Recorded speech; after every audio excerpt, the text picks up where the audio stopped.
Last of Us thrills from the first episode to the last. That's what I'm talking about. Last of Us thrills from the first episode to the last.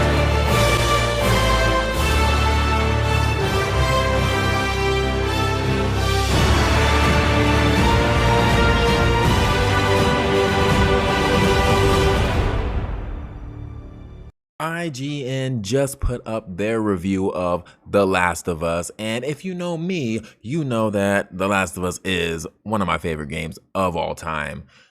Let's see what IGN has to say about it, because I'm telling you, if this show has even a fraction of the success as the video game, the show will be a hit.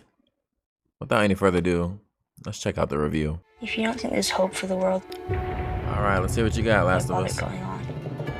The best adaptations don't just it imitate to their me. source material, but aim to enrich for those familiar with it, while also acting as an entry point for those who aren't. HBO's The Damn, did you Last see of Us that does one? That was exactly a zombie. that. A brilliant It popped up retelling so of one of fast. video games' most beloved Scares me. stories that rebottles the lightning of what made it so special to many in the first place, letting it strike again to stunning effect. Thanks to a pair of phenomenal lead performances and a beautifully executed vision of what it is to find hope and love in a world hell-bent on denying it, The Last of Us thrills from the first episode to the last. That's what I'm talking about. Last of Us thrills from the first episode to the last.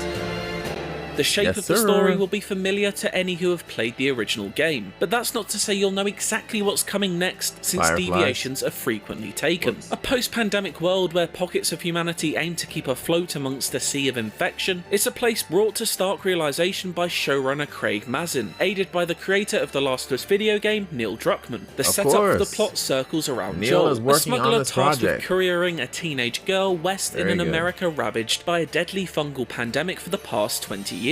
Of course, things don't go smoothly as danger lurks around every corner in both human and post-human forms, ready to break their ever-tightening bond. Ellie, who could easily have been reduced to a plot device, is the charismatic heartbeat of the show, simultaneously Yo, I wasn't quite sure with the casting choice for Ellie. She's from Game of Thrones. So is Joel's character in Game of Thrones, and she was badass in Game of Thrones. And that's when I was thinking to myself, like, well, Ellie is badass. She played a badass character already. She's gonna nail it. And clearly they're saying the same thing, bro. reminding She's Joel of nailing what it. he's lost and filling him with a sense of purpose not felt since his darkest day. Bella Ramsey is simply electrifying as Ellie, effortlessly shifting between delicate vulnerability, youthful excitement, and determined power. She's a true revelation and deserves all the credit in the world for making Perfect. her mark on That's a character awesome. whose previous interpretation has been so firmly ingrained in people's minds. Right. She's dynamite from the offset, but Ramsey goes from strength to strength in step with Joel and Ellie's relationship as the season progresses. That's I'm not awesome. family. No. Your cargo. Pedro Pascal, meanwhile, brilliantly steps into the well-worn shoes of Joel Miller, southern fried drool and all, carrying himself in a convincingly experienced and world-weary way. He's often brooding and quiet, acting as a foil to Ellie's infectious energy, and able course. to powerfully express deep emotion through a single look of his eyes. Very important to get that contrast down. You have to make Joel love Ellie again. Like, Joel, because of the recent events that he has gone through, like it just said in the trailer, you're nothing more than cargo. He just said right here.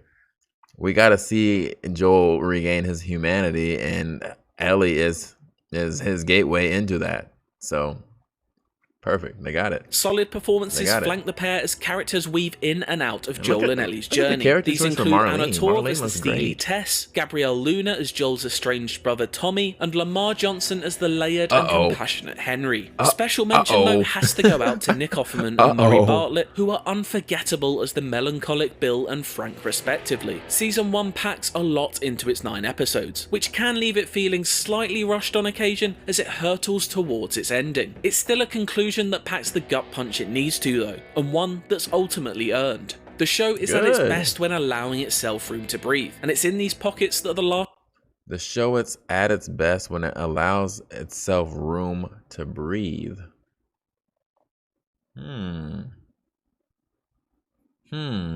Okay. of Us often shines brightest. Yes, seeing recreations of pivotal scenes from the game brought to life offers its own sort of thrill, but it's most exciting when exploring less trod paths, a case best exemplified by the arrival of Nick Offerman's Bill. He's a character given incredible new depth as one handwritten note from the game is expanded into the season. Okay, so because they veer from the path a little bit, we're able to get more backstory when it comes to some of these characters, and Bill is one of those characters that they were able to dive more into.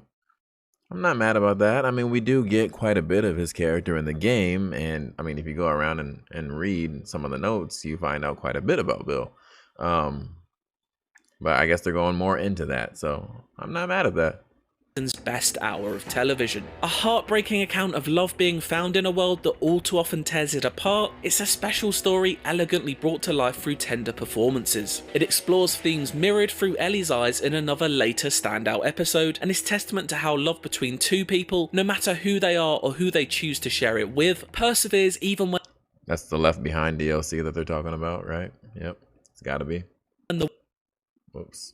World and bodies physically channeling it fade. It's a credit to the show's creators that 2 hallmark episodes push queer relationships so firmly to the forefront, when it would have been so easy to sneak them in as a footnote. They're presented without judgment and with complete celebration. In a post-apocalyptic vacuum that denies any air of happiness to thrive, these rare sparks of life are all the more important and impactful, like fireflies illuminating an abandoned glass jar. Visually, The Last of Us is often a...